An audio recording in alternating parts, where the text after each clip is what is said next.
Hola, hola, hola, buenos días, buenas noches, buenas tardes, dependiendo de a la hora que me estén viendo. Soy Sebastián Izquierdo y esto es Capitalismo Revolucionario.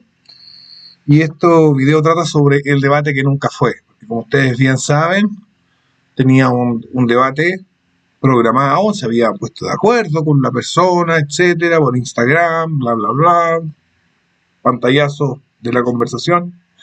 Y me habían ofrecido a mí, me habían pedido a mí que fuera y debatiera con un candidato convencional, que él dice constituyente, porque es un analfabeto, como todos los que dicen constituyente a los convencionales. Las personas que participan de una convención se llaman convencionales, ¿bien? Así como los que participan de una asamblea constituyente tampoco se llaman constituyentes porque se llamarían asambleístas, porque tú participas de algo, te llamas convencional. Si participas de una comisión, eres comisionado o comisario, dependiendo de tu rango dentro de la comisión, etcétera. Si tú participas de un directorio, eres director, ¿bien? Entonces, el que participa de una convención es un convencional, pero aquí el idioma le pegan 3 o 4 patadas antes de decir cualquier cosa. Así, pero que quede bien así molido, ¿ah? Moreteado. Tenemos el idioma lleno de hematomas, un idioma a maltraer, maltrecho. Bueno, independiente de consideraciones lingüísticas, iba a tener un debate con él y al final se terminó echando para atrás. Vino diciendo que no, que como yo no era un candidato como él, que un candidato, como si ser candidato fuera como, oh, eres candidato, weón, medios logro, eres candidato, no lo puedo creer, wow, estás por encima de todo, eres candidato. Bueno, como yo no soy candidato, entonces él no iba a debatir conmigo. La verdad es que ha debatido con gente que no son candidatos en varias oportunidades. Y sigue aceptando debate con gente que no son candidatos. No quiso debatir conmigo porque se cagó de miedo. Y el tema del debate era la propiedad pública o privada de los medios de producción. Ese era el debate sobre los medios de producción, sobre cómo debería ser una sociedad. ¿Deberían los medios de producción ser de titularidad pública o de titularidad privada? ¿Debería ser de todos o ser de los dueños específicos, ¿no es cierto?, particulares, o ser del Estado, etcétera? Ese era el marco, digamos, de la discusión. Y yo me quedé sin dar mis argumentos porque el debate no se dio. Entonces yo paso a decirle, bueno, primero a todos ustedes que ya lo saben, yo estoy dispuesto a debatir con cualquiera sobre cualquier cosa, siempre y cuando me manden a debatir con alguien sobre algo en lo que no estoy de acuerdo, porque si me hacen debatir con alguien sobre un tema en el que estamos los dos de acuerdo, no vamos a tener debate. Va a haber una simple conversación. Entonces, estoy dispuesto a debatir con cualquiera que tenga una discrepancia conmigo en cualquier tema y lo discutimos, ¿bien? Y estoy dispuesto a perder y a reconocer que estoy equivocado en algo. El punto es que parece que no hay contendores en general, ¿ah? Han habido muy pocos que se atreven a la discusión conmigo, una lástima. Así que por ahí Pedro Kunzman, que dice yo debato con todo el mundo y no sé qué, pero después cuando le dicen debate con izquierdo, dice no, pobrecito, le voy a hacer daño. Por favor. Bueno, y así tantos hueones, cobardes, que dando vueltas. Yo quiero decir que estoy dispuesto a debatir con cualquiera, pero de eso no va el video. El video de lo que vamos a hablar hoy día va a ser de los 4 argumentos que yo iba a dar en ese debate, que me parece que son contundentes y que son terminantes, son definitivos respecto al tema de la propiedad privada, pública, estatal, etcétera, de los medios de producción. Así que vamos a pasar a eso en los siguientes 10 minutos, 15 minutos. Acompáñenme. Un abrazo. Yo le pido al grupo del Capitalismo Revolucionario que está arriba, por favor, silencio. El primer argumento que tenemos para hablar de la propiedad de los medios de producción, tendríamos que hablar sobre el origen. ¿Qué es lo que hace que existan medios de producción? Podría no haber medios de producción. Es decir, el ser humano no necesariamente ha usado medios de producción. Durante la mayor parte de nuestra historia, de hecho, teníamos casi ningún medio de producción, o si es que alguno. Durante nuestra época nómade de cazadores-recolectores, lo más cercano a un medio de producción que podíamos tener una lanza, un palo, una cesta, unos trozos de cuero, ¿no es cierto? Va a ser una vivienda siempre temporal, ¿no es cierto?, en la vida nómade. Pero a partir de cierto momento, que primero se da en la antigüedad tardía, llegando ya entre la edad de la era clásica y el periodo helenístico, el periodo romano, y también luego en la tardía Edad Media, ¿no es cierto?, en la baja Edad Media, se empieza a dar que hay más medios de producción. Y luego, efectivamente, pasamos al momento actual donde prácticamente los medios de comunicación, los medios de producción son algo pletórico, diría Gustavo Bueno. Yo diría que es algo omnipresente. Hay medios de producción por todas partes. ¿Qué es un medio de producción? Un medio de producción es una herramienta, una infraestructura, insumo, aquellas cosas que nos permiten generar los bienes y servicios que necesitamos para vivir, ¿no es cierto? Un tractor que agarra el campo y permite plantarlo y sacar, ¿no es cierto?, comida. Otro, pues un arado romano, ¿no es cierto? También es un medio de producción, e incluso, ¿no es cierto?, si es que la gente está haciendo un hoyo, los hoyos para meter las semillas, lo está haciendo con un palo, también está usando medio de producción, el palo, ¿bien? Por lo tanto, los medios de producción tienen, digamos que rango, ¿en términos de qué? En términos del capital. ¿Qué es el capital? El capital es precisamente aquello que permite dar lugar a la existencia de los medios de producción. Y hay medios de producción que contienen más capital, y medios de producción que contienen menos capital. Por lo tanto, los medios de producción devienen del capital. Tiene que existir unos recursos acumulados, excedentes, ahorrados y destinados por su propietario a convertirse en medio de producción para que exista primero el medio de producción. Si no, no existe el medio de producción. ¿De dónde vienen esos recursos? Bueno, esos recursos vienen de no consumir. Poniéndolo en simple. Si yo quiero, por ejemplo, poner una panadería, debo ahorrar el dinero que podría gastarme en, no sé, salir a bailar con mis amigos, a gastármelo en drogas, en alcohol, en prostitutas, bla, bla, bla, o en cualquier otra cosa, ¿no es cierto?, en comer pizza todos los días, o no sé, cualquier cosa podría hacer con ese dinero. Hay mil cosas. Podría comprarme un computador mejor que el que tengo, ¿ah? O podría viajar, recorrer el mundo, irme al sudeste asiático como las buenas cuicas. Pero no hago eso.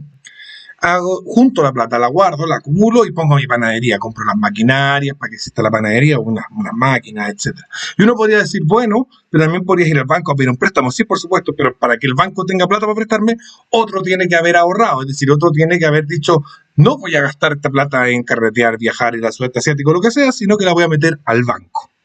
Por lo tanto, primero, antes de que exista el medio de producción, que serían las maquinarias y la infraestructura que dan lugar a la panadería, tiene que existir un ahorro, tiene que existir una acumulación de alguien, ya sea del dueño de la panadería que pidió el préstamo, o sea, ya sea el dueño de la panadería que ahorró su plata, o ya sea que el dueño de la panadería pidió un préstamo y alguien ahorró en el banco para que el banco tuviera la capacidad de dar ese préstamo. ¿Bien?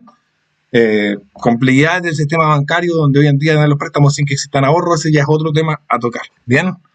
Pero, de todas maneras, si nosotros estudiamos bien en profundidad el tema, constituye ahorro forzoso cuando préstamos sin respaldo, constituye ahorro forzoso para todo el resto de la sociedad, lo cual obviamente es una injusticia, pero bueno, ahí está. Bien, vamos al tema en cuestión. Si nosotros vamos a un ambiente más primitivo, una persona en una isla desierta, un grupo de agricultores de subsistencia, en cualquier época de la historia humana, nosotros observamos que siempre y en todo lugar, cuando se va a dar lugar a una nueva herramienta, infraestructura o insumo para poder generar una mejor producción, una mayor producción, es decir, cuando se quiere aumentar el nivel de capital de los medios de producción que ya se tienen, es necesario consumir menos de lo que podríamos consumir para ese excedente, utilizarlo en función de el aumento del nivel de capital de nuestros medios de producción. Un ejemplo fácil, básico, tenemos una familia que vive en una agricultura de subsistencia y plantan los campos, cosechan, ordeñan las vacas, etc. Esta familia ha llegado a la conclusión de que están sufriendo mucho sus manitos por hacer ellos mismos los hoyos para poder plantar el campo. Por lo tanto, necesitan alguna especie de herramienta de madera que haga el hoyo y no romperse las manos. Para poder ellos fabricar esta herramienta de madera, ellos necesitan tener tiempo en el que no están trabajando en conseguir comida. Con lo cual, necesitan comer menos para guardar comida para el tiempo en el que no estén trabajando en conseguir comida y para que en ese tiempo entonces lo puedan dedicar a fabricar la herramienta. Entonces esto es de perogrullo. O sea, la lógica nos dice que sin acumulación, que sin ahorro, sin que alguien decida yo no voy a consumir todo lo que podría consumir, entonces no podría haber capital y por lo tanto no podría haber un medio de producción. ¿Y qué es lo que esto nos dice como argumento fundamental, principal y inicial del tema de la propiedad pública o privada de los medios de producción? Es que o bien la sociedad toda se pone de acuerdo para acumular, para invertir y para llevar a cabo cierta construcción de ciertos medios de producción, o no pueden ser públicos. Porque si alguien ahorra y luego le quitan sus cosas, obviamente eso constituiría un robo. Aquella persona que es dueña de los medios de producción, por origen, debe ser aquella que hizo la acumulación original para que da lugar, que permite en la realidad la existencia, que digamos que embaraza el capital para dar a luz el nuevo medio de producción. Por lo tanto, solo esa persona puede ser dueña del medio de producción. Esa o esas personas. Bien, ese sería el primer argumento inicial. Argumento número 2. El segundo argumento tiene que ver con la deliberación y el tiempo como recurso. Aquellas personas que, supongamos, en un mundo idílico, ideal, en un paraíso, utópico, imaginario, lograron ponerse de acuerdo para ahorrar, lograron ponerse de acuerdo para comprar entre todos, para adquirir entre todos, ya sea a través de la compraventa, ya sea a través de facilitar los medios de subsistencia, aquel que lo va a producir, ¿no es cierto?, mientras lo produce, de un medio de producción X, y por lo tanto tiene que tomar decisiones respecto de este medio de producción. Cuánto va a producir, qué es lo que va a producir, cómo va a producir, a dónde va a producir, a quién van a contratar para que lo maneje, para que lo manipule, quién va a... etcétera. Son miles de decisiones, ustedes saben, las decisiones esas son miles. ¿Dónde lo ponemos? ¿Dónde lo guardamos? ¿Cómo lo cuidamos? Etcétera. Incluso ya solamente cuando tenemos ya el ahorro y todavía no tenemos el medio de producción específico, también, ¿qué medio de producción? ¿Ah? ¿Qué es más importante? ¿No es cierto? Comprar una buena mula y un arado de más baja calidad, o conseguir una mula flaca, moribunda y un arado de muy buena calidad. ¿Cómo compensamos, ¿no es cierto?, estas cosas? ¿Ah? ¿Cuál es el herrero adecuado para fabricar ese arado? ¿Cuál es el artesano adecuado para fabricar ese arado? Etcétera, etcétera. Son toda una cantidad de decisiones. Y en caso de que, claro, entre todos hubiésemos hecho el esfuerzo ahorrativo inicial que da lugar, que permite la existencia del capital y por lo tanto del medio de producción, en caso de que hubiésemos ahorrado entre todos, todos tendríamos algo que decir porque todos hemos puesto algo en eso. Por lo tanto, la decisión tendría que ser una decisión, comillas, democrática.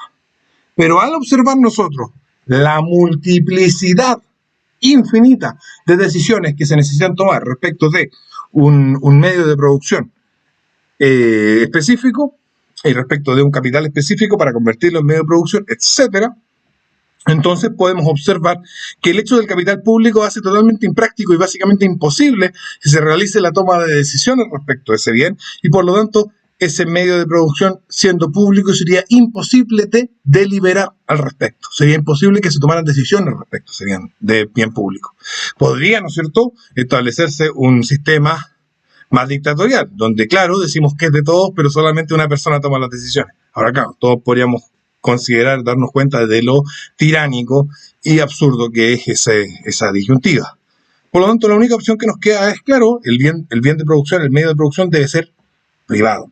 ¿Por qué? Porque el capitalista, que es aquel que ahorra, que por lo tanto da lugar a la existencia del medio de producción, decide qué medio de producción se compra, decide qué medio qué marca, qué modelo, a quién contrata, etcétera, y la única decisión que uno tiene que tomar en ese ámbito es si compra o no compra los productos producidos por el medio de producción. Bien, así que ahí tenemos otro gran argumento en contra de la publicidad de los medios de producción y a favor de la privacidad de los mismos. Sigamos con el siguiente argumento. Argumento número 3. ¿Qué pasa si algo sale mal? Rotundamente mal. Porque esto viene implícito de lo anterior, ¿no es cierto? La deliberación, el hecho de tener que tomar decisiones, implica necesariamente que el ser humano existe en un mundo donde las decisiones pueden ser buenas o malas. Si no, no importaría, cualquier decisión daría lo mismo. Pero una decisión puede ser buena o mala. Respecto a los medios de producción, si nosotros tomamos una decisión Si nosotros tenemos medios de producción públicos, ¿no es cierto?, y entre todos votamos, y todo ese mundo idílico que estábamos planteando, y que en el argumento anterior planteamos que es imposible que se diera. Vamos a suponer que se da. ¿Qué ocurre si todas las personas que son dueñas de todo el capital, porque lo han ahorrado entre todas, y que entre todas toman las decisiones respecto de todo el capital para convertirlo en los medios de producción, del cual también toman todas las decisiones? ¿A qué vamos? ¿A qué llegamos? Llegamos a que si toman una decisión equivocada, o varias decisiones equivocadas, comprometen el capital total de la sociedad y por lo tanto condenan la sociedad completa y toda a la inanición, a la pobreza, a la miseria más absoluta. Echan a perder completamente la sociedad. Por lo tanto, podemos decir que la publicidad de los medios de producción es absurda en tanto y en cuanto es una mala idea, en tanto y en cuanto, si es que llegásemos a poder implementarlo, que como hemos visto en los dos argumentos previos, resulta una dificultad absoluta y brutal, una dificultad gigantesca, si lo llegásemos a aplicar, efectivamente sería de un riesgo también gigantesco para el total de la sociedad. Mientras que si una persona invierte, pierde lo que invirtió, y tal vez pierden, no sé, sus trabajadores, si que eran cesantes, y 4 gatos más porque les gustaba consumir su producto, ya no lo encuentran en las tiendas, pero no ha perdido toda la sociedad, todo su patrimonio, todos sus medios de producción. La sociedad conserva sus medios de producción, en tanto no todos los inversionistas privados se pueden equivocar al mismo tiempo. Mientras que si las personas están tomando todas las decisiones sobre todo el capital, sobre todos los medios de producción, entonces sí, un error puede afectar el entramado productivo en su totalidad. Y eso es un argumento respecto del riesgo. ¿Quién asume los riesgos? También se podría decir, bueno, pero si tenemos un gobierno dictatorial, ¿y quién asumiría el riesgo? Cada error del dictador económico sería pagado por el pueblo. Lo cual no me parece muy buena idea, a mí por lo menos. Por supuesto es mejor que estar todos deliberando, pero sigue siendo pésima idea. Así que ese sería el tercer argumento. O sea, si las cosas salen mal cuando un medio de producción es público, se destruye o se afecta gravemente toda la estructura productiva de la sociedad, mientras que si una medio de producción se toman malas decisiones respecto a un medio de producción, respecto a un capital, siendo privados, solamente se afecta el patrimonio de ese privado, de sus trabajadores, de las personas que estuvieron ahí, de sus clientes, etcétera, pero no el entramado completo productivo de una sociedad. Antes de ir al argumento número 5, yo quiero que ustedes me escuchen. ¿Bien? Estamos haciendo un curso, Doctrina y Fundamentos de Capitalismo Revolucionario. Es un buen curso, las personas que lo hicieron le están contentas con él. Estamos ya terminando la primera tanda de alumnos. Y ustedes pueden ingresar a este curso. Pueden mandar un email a capitalismo.revolucionario@gmail.com, enterarse de qué va, cuándo empieza, cuándo son las clases, y cuáles son los requisitos y los costes. Hay un precio, por supuesto, no es caro, no queremos hacernos ricos con ustedes, pero sí hay un precio para que sepamos que las personas que ingresan efectivamente están interesadas en realizar el curso, en participar de las clases y en aprender este tema. Si no están dispuestos a poner algo de plata sobre la mesa, claramente son personas que no tienen ninguna intención no van a tener ningún interés, ¿no es cierto? Necesitamos que las personas participen, y uno participa más de aquello que pone plata que de aquello que no le pone plata. Así que les pedimos que se inscriban a capitalismo.revolucionario@gmail.com para el curso de Doctrina y Fundamentos de Capitalismo Revolucionario. También les recuerdo que compartan, le den me gusta, comenten abajo y también que donen a las cuentas que se encuentran en la descripción y en este momento en pantalla. Y ahora sí, argumento número 5 o 4. Argumento número 4. Hay confusiones. Bueno, el argumento número 4 respecto de por qué los medios de producción deben ser privados. Los seres humanos somos seres gregarios que nos ayudamos entre nosotros, que nos preocupamos por el otro y nos gusta tener con qué ayudarlo. Los medios de producción privados, o sea, los medios de producción públicos, implican que al ser todo el capital de todos, no existe la forma de que yo tenga lo suficiente como para ayudar al necesitado, ayudar a aquel que lo necesita, para participar del ejercicio de la caridad o la solidaridad, que a mí me carga esa palabra, pero el hecho de ayudar, de darse con el otro, de apañarse, digamos. ¿Ah? No existe, no hay la forma, no hay forma, ¿no es cierto? ¿Cómo una persona se enferma? ¿Cómo la ayudamos? ¿Con qué dinero? Si no tenemos capital propio, todo el capital que tenemos es de todos. ¿Por qué? Porque eso es lo que da lugar a la existencia de que los medios de producción sean públicos. Por lo tanto, la atenta contra la naturaleza solidaria, caritativa, gregaria, grupal, familiar, tribal, etcétera, del ser humano, el hecho de que los medios de producción sean públicos, porque le impide al ser humano practicar aquello que está en su naturaleza, que tiene que ver con ayudar al otro cuando el otro lo necesita. Alguien podrá decir, pero si los medios de producción fueran públicos, nadie necesitaría ayuda. ¿Por qué no? La gente no se enferma, la gente no tiene por de pronto muchos hijos, y si todos tienen la misma cantidad de plata, ese que tiene muchos hijos, ¿cómo se la arregla? Alguien tendrá que ayudarlo. En una sociedad con los medios de producción públicos, la gente sí necesita ayuda. Y tal vez más que con la sociedad con los medios de producción privados, porque cada mala decisión los afectaría a todos de forma grave. Por lo tanto, habría personas que necesitarían ayuda. Eso está dicho en toda la sociedad humana. Pobres siempre habrán entre vosotros, decía Jesucristo. Y yo creo que no se equivocaba para nada. Esa idea de luchar contra la pobreza como si fuese algo que pudiésemos erradicar, lo cual es totalmente falso y absurdo. Bueno, a decirlo.